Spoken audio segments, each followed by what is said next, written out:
All right, so there's been a lot that you've shared with me, um, bringing to light a lot of things that are pretty under the surface as to um, more or less conspiracy theories that are pretty intriguing around things going on around the world right now, particularly with there was the games that were happening. Yeah, I think that was the Commonwealth Games 2022. Okay, the Commonwealth Games that were in Britain, right? Yeah, hosted by the royal family. I believe that it was in Birmingham, and definitely the royal family. Totally. And was it before the death of the Queen, or I don't think the Queen was alive. She was dead. It was like within that same month. I might be wrong. Okay. But yeah. Okay. And then you had shown me that video, and there were some peculiar things going on. But even just as somebody that's not really thinking about things in a conspiracy light, but just looking at it for what it is, it's kind of random. It's like, what the fuck am I even watching? That's something that I kind of notice as well, like especially with when I look at like people who are agnostics or maybe atheists, don't believe in anything. I'm like, even them, they should be able to look at it and think, oh, something's wrong, especially for whatchamacallit, a Super Bowl type of thing, even though it's the other side of the world. This is sports related.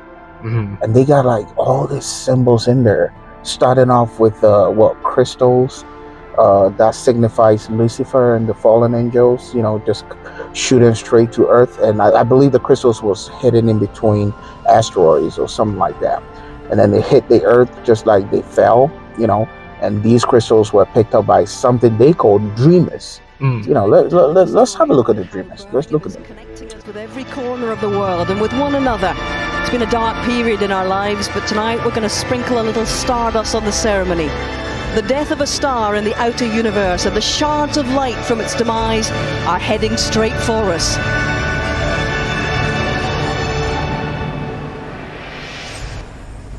Here is Stella. Well named, and she will find one of the shards.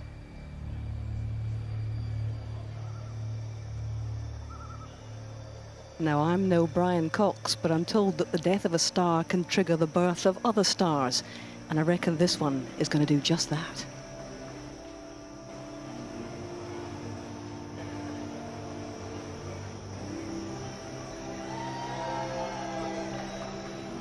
It is a reminder of our common ancestry, a reminder of where we all come from. Into that shard, she whispers her hopes and dreams.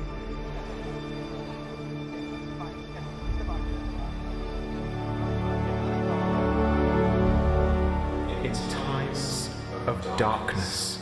We carry a dream of light that calls us all together.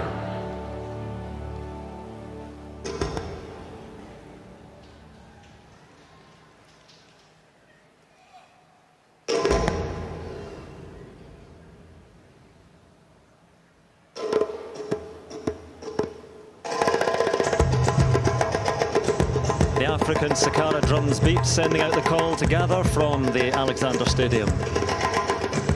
Choreographed with percussionist Abraham Paddy Teddy, that's him at the top of the tower. Birmingham's Tower of Babel, or Tower of Birmingham if you like, it rises out of the city's canal waters and towpaths. There are around 35 miles of canals here.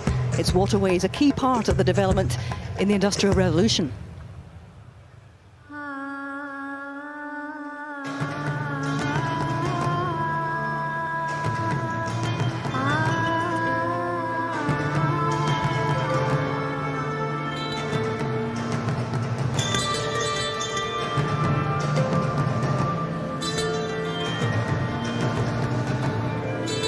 It is akin to a call to prayer. The call to gather goes out to all those others who have found their own shards, their own fragments of that star.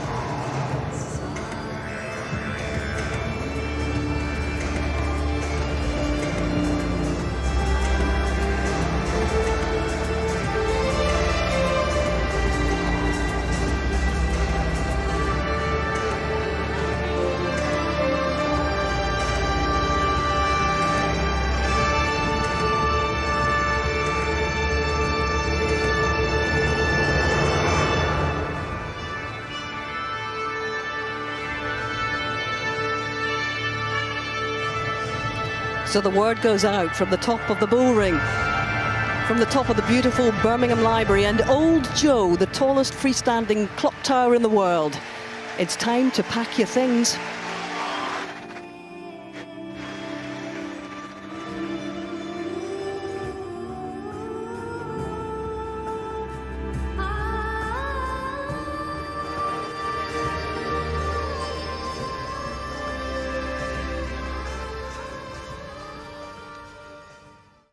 It's time to pack your things.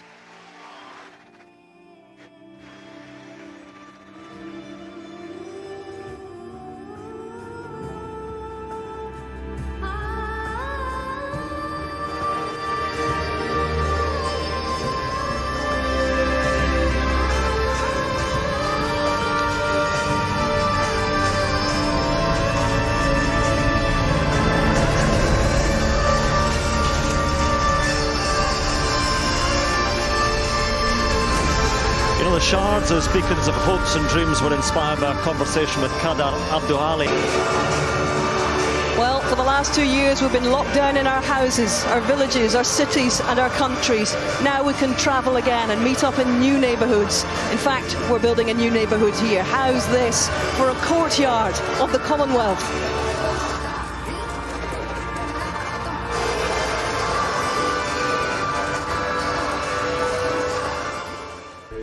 I don't really know what the Dreamers is, but you know, there's a whole lot of symbolism. And what is that? Witches?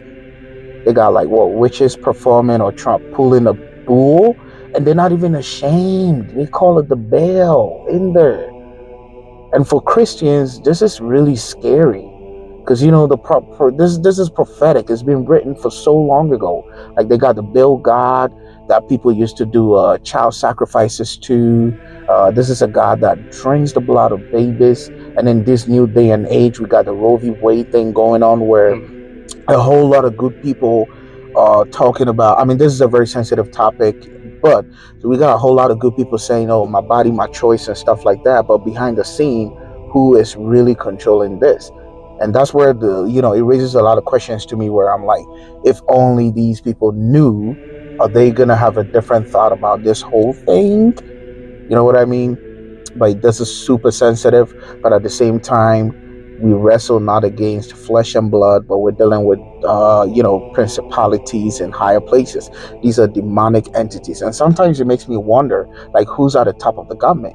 Who are they? Are they humans? Yeah, of course they are humans. But what is really, really going on here? Mm-hmm. What does a sporting event got to do with Baal? And they even got a Tower of Babel in flames. And they were not ashamed to call it out. Mm-hmm. They were like, the Tower of Babel. Like, wait, what? What are we doing? And then again, we come back to the Bible and we'll look at Revelation, talk about, the disciples asking Yahushua or Yesu or Jesus Christ about how is it going to be? How do we know this is the end of days? And some of the things that was said was, as it was in the days of Noah, that is how it's going to be during the second coming of Christ. And what was going on in the days of Noah? And that takes us back into the Tower of Babel. Mm-hmm. A lot of Christians will look at the Tower of Babel as humans were sinful, so God destroyed the world. Mm-hmm. And when I look at it, I'm like, wait, God destroyed the world for pleasures of humans? These are things he gave to us? No, that's not what happened. I thought the Tower of Babel was people were trying to build a structure up to heaven. Exactly. And God struck it down. Think about it. Do you think we can even build a tower to the moon? Fuck no. Good. And then let's think about the fact that if you are in an airplane and you fly above a certain altitude, what happens? Well, you can't things breathe. Just stop working. Yeah. You won't be able to breathe. Yeah. So how would humans build a tower up for God to freak out and put languages to separate us? And Mm-hmm. God got scared for once and said, if we unify, that's the one thing that freaked God out. Mm-hmm. So clearly it's metaphorical. They were not building a tower. They were simply in contact with fallen angels. And they were building a stargate to go to heaven. That was the point of the tower. We're building a tower to go to heaven. How do you go to heaven? You gotta die. Exactly. So heaven is astral world. So the only way you can go there physically is a portal. So that's the Tower of Babel. What it signifies. They were building portals. So in this day and age, it's the same thing happening. Yes. So, like, when you say you're talking about portals, are there examples of depictions of portals, like physical depictions? Physical depictions. That's 2016. If we go to Google right now and we search CERN, CERN, that is the biggest machine in the world. It's located in Switzerland, Geneva. And what is that machine known to do? It's a particle collider. Oh, yeah. Particle collider, in other words, is a stargate. So CERN has already been created and they were successful. The Tower of Babel in 2016. And we could look at some pictures of CERN, the headquarters. This is a scientific location. But then they have like the god of destruction as the main statue sitting in front of CERN headquarters. Another huge red flag.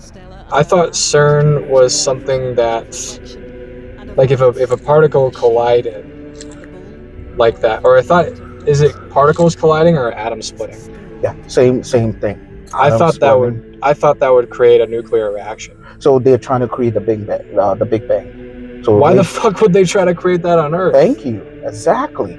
So That's people a fucking freak out. It could dumb destroy idea. the world. Before that guy even died, what's his name? That guy that was I forgot his name. He was a very popular physicist, astrophysicist. Sat in a wheelchair, couldn't move. Oh, Stephen Hawking. Stephen Hawking. He didn't warn about CERN. Mm-hmm. He was scared. He said, what are y'all trying to do?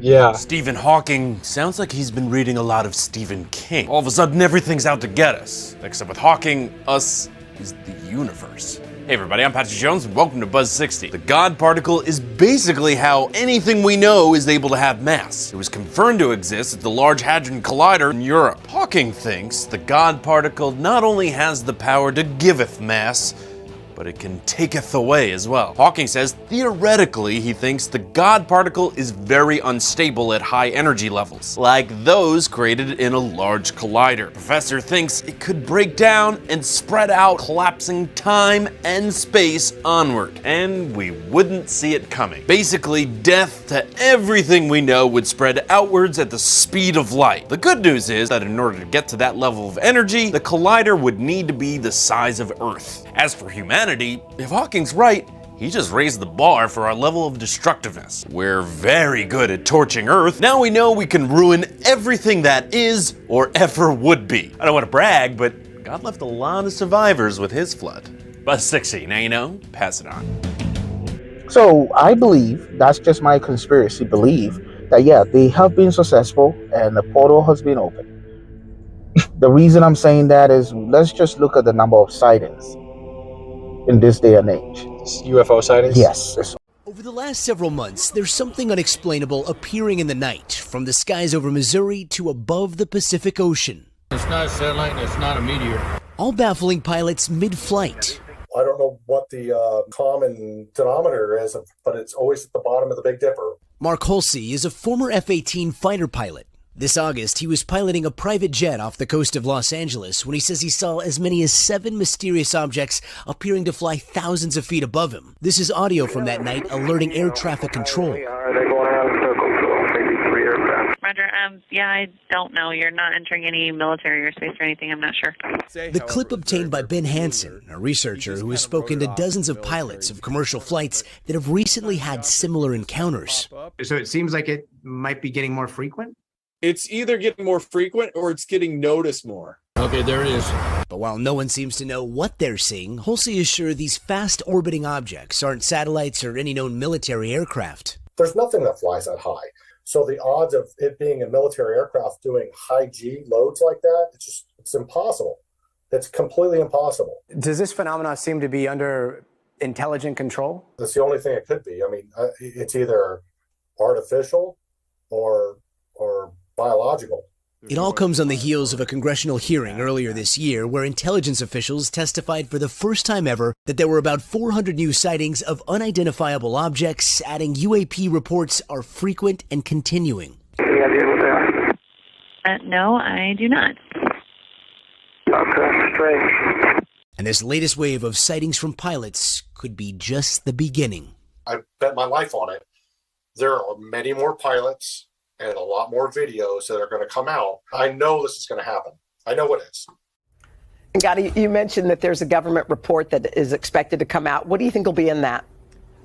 Yeah, that Pentagon report is expected to be given to Congress by the end of the month. It could either provide an explanation for the increasing number of sightings that we're seeing, or it could reveal some more information about new encounters. The question really is how much of it is going to be declassified. Meanwhile, Mark says he was told his report is going to be included in that review for Congress, and based on other pilots he's been talking to, he is convinced dozens of commercial pilots are going to be coming forward describing the same kind of lights flying in that racetrack-like pattern in the direction of the Big Dipper. The craziest part of his story, he says, is he saw a shooting star during all of this that was coming in that direction too. And he's like, oh my gosh, there's a shooting star happening as well. And then that shooting star joined in the pattern that those other lights were flying, something he's never seen before. Whoa. Dozens of pilots can't be making this I happen. know. Yeah. All right, Gotti, thank you. Uncontrollably crazy. And you have theories about UFOs compared to, like, that are contrary to what most people think of when they hear UFO. Or extraterrestrial. Because you're talking about extraterrestrials being demonic. Yes. And not necessarily like, I mean, they're otherworldly beings, but they aren't like these humanoid, like other species necessarily. Yes. It's spiritual. Yeah. I think that's a way to, brainwash us again to think these are entities coming from outside this world. And, they put us in this fantasy. Hollywood does a great job in doing that with a lot of movies. They're trying to normalize it. Aliens are simply the old demons and angels. If we go back to ancient architecture, there are some paintings that shows these UFOs.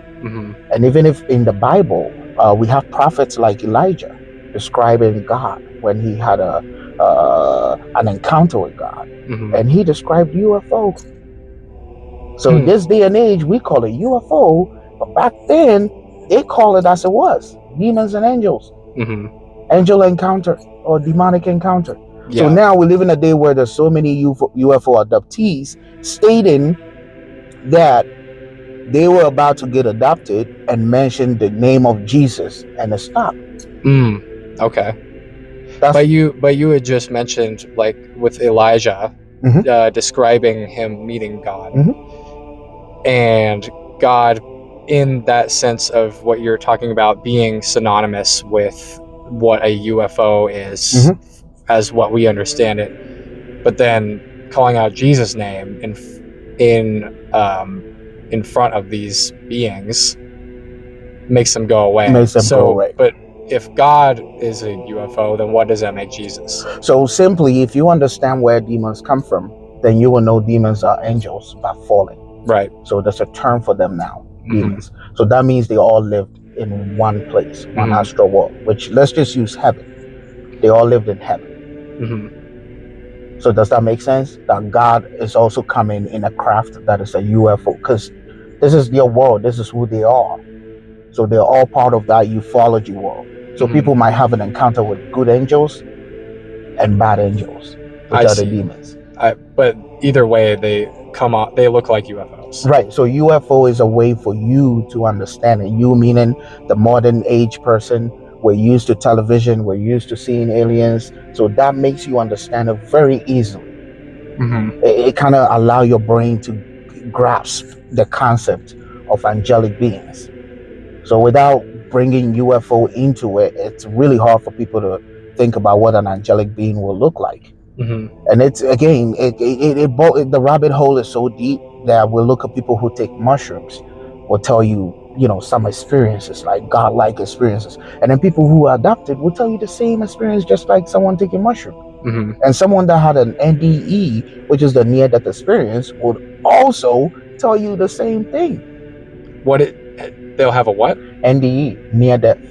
Oh, yeah. Okay. Same thing. And then people who are gifted to be able to astral project. That's the astral world. That's what I call it. The astral world has so many levels. And then the lowest level is the level you don't want to mess with. But a lot of people today are messing with the lowest level of the astral world. That's where those demons are, like necromancy, people trying to talk to the dead using Ouija boards and all these things. They're messing with the wrong type of spirits. Moon god. Moon gods. Well, the moon god is huge. I have a conspiracy theory about what the moon god is. I believe the moon god is the same god the Indians worship as Shiva, the one in the moon. The Indians, like the country India, or the Yeah, Native Americans? the country India. Okay. They call it Shiva with a lot of hands. So I Yeah. believe that's the moon god. I believe the Okay. moon god is also a fallen goddess. I believe the Roman Catholics represent the moon goddess, or whatchamacallit, that Mary, the Mary statue we see. Normally they have a different Mary statue with a crown on its head. Yeah, that's the moon god. And then they'll put that little baby Jesus in her arm. Yep, right there. She's a goddess. You know, and people are messing with it. We live in a day and age where the new age religion is the new stuff now. It starts with yoga and breathing, exercising, and white noise and all these things. My personal opinion, get rid of it. Run from it. Don't mess with it. Especially with going to sleep, turning on your static TV on. You know where the static TV, like think about old witchcraft. That crystal ball. It's the same material used for our televisions. I just don't have the right word or term for it. It's the same thing. Think about people that does necromancy. How do they communicate with the dead? They use frequencies. They have this little radio, they put it in static mode. Yeah. And today we are told, oh, go to bed, turn on your white noise, your static mode BS. And next you know, you have all these entities around you. And people don't get why there's so much mental issues on the rise. That is signs of demons in our world now. And we could go into what is actually even happening now right in our faces, with the first balloon being shot, and they claim it's from China. And then next we know there's 3 or 4 or 5 more. Why would China do such a thing? That's war. Clearly it's not a freaking balloon. It ain't. What are those? Yeah. And that connects me to the CERN project. They've opened portals. And there's No, it's all good. Well, I appreciate you sharing your thoughts. I wish that we had a little more time to dive in, but I feel like that might even be for the better that we cut it short here, just because I think what we've gotten here is definitely opened up a can of worms. Right on. And we'll definitely be talking about more stuff in the future on different videos. So thanks for tuning in, y'all. Peace. Yeah, if you enjoyed it, make sure you subscribe, leave a sub, and all of that.